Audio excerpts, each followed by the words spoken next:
이번엔 글로벌 특파원 리포트 시간입니다. 미국 현지의 생생한 분위기 한국경제신문의 서기열 특파원과 알아보겠습니다.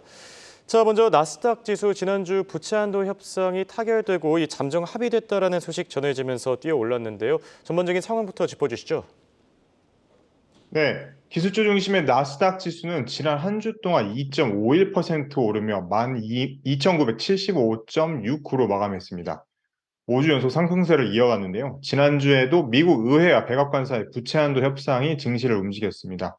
부채한도 협상이 주말 사이 타결이 됐죠. 잠정 타결이 됐는데 그 전에 긍정적인 전망이 강하게 나오면서 나스닥 주요 종목들의 주가는 강세를 보였습니다. 특히 지난 분기 실적을 발표한 엔비디아의 주가는 한 주 동안 24.56% 올랐습니다.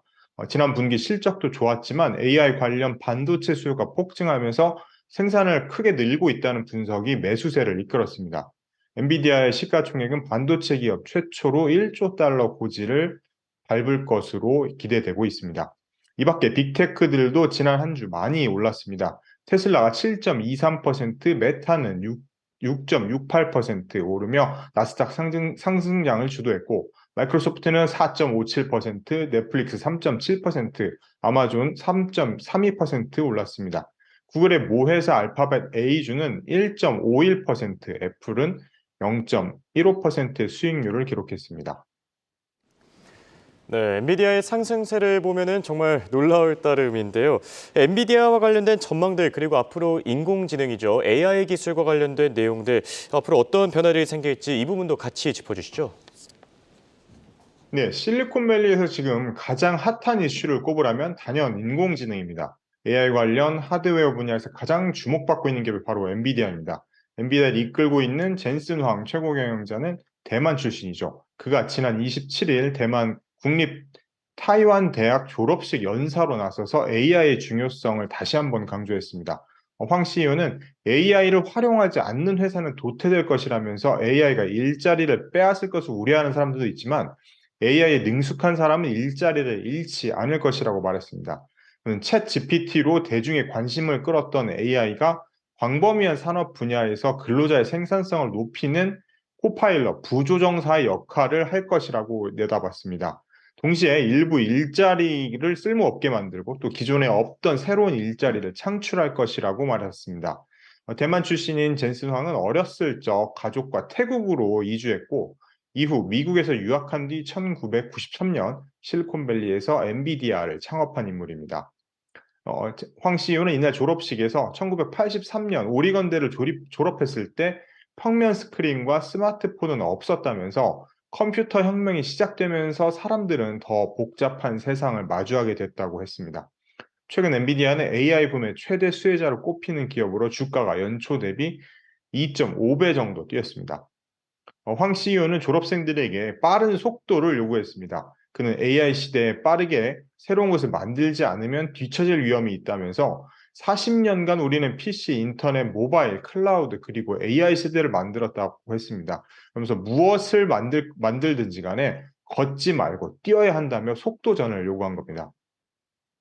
또 AI 경쟁을 주도하고 있는 마이크로소프트의 브래드 스미스 부회장도 AI와 관련해 유럽연합과 중국은 국가 차원의 AI 전략을 도출했다면서 미국도 그럴 필요가 있다고 말했습니다. 스미스 부회장은 일자리에 대해서는 AI로 인해 새로운 일자리가 창출될 것이고 몇 년 뒤에는 기존에 존재했던 일자리가 더 이상 존재하지 않을 것이라고도 말했습니다. 이런 변화는 몇 달 내에 벌어지기보다는 몇 년에 걸쳐 일어날 일이라면서 이러한 변화로 인해서 혼돈이 좀 발생할 것이고 이 혼돈은 코로나 팬데믹 때보다 더 클 수도 있다고 내다봤습니다. 또 AI의 발전은 산업의 변화도 이끌 것으로 예상됩니다.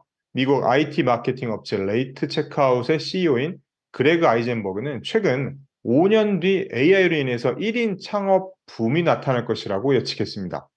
그는 앞으로 5년 뒤 매출 2,500만 달러, 약 330억 원인데요. 이거 매출 2,500만 달러를 달성한 수많은 1인 창업가들을 볼 수 있을 것이라면서 소프트웨어가 인간의 업무 능력을 100배 끌어올려 줬는데 AI는 그 이상이라고 내다봤습니다. 1인 창업 기업은 창업자 한 명이 다수의 AI 에이전시와 함께 일하는 구조입니다. AI가 모바일 앱과 홈페이지를 만들고 데이터 분석을 하는 방식입니다. 또 챗GPT 등 대형 언어 모델이 등장하면서 창업에 필요한 코딩과 플랫폼 개발이 쉬워졌습니다. AI가 대신 코딩을 해주는 노코드 플랫폼의 가능성이 지금 현재 실현이 되고 있는데요. 예를 들어서 영국의 빌더.ai는 지난해 코드 작성 AI인 나타샤를 공개했습니다. 앱 주문 제작에 특화된 AI인데요.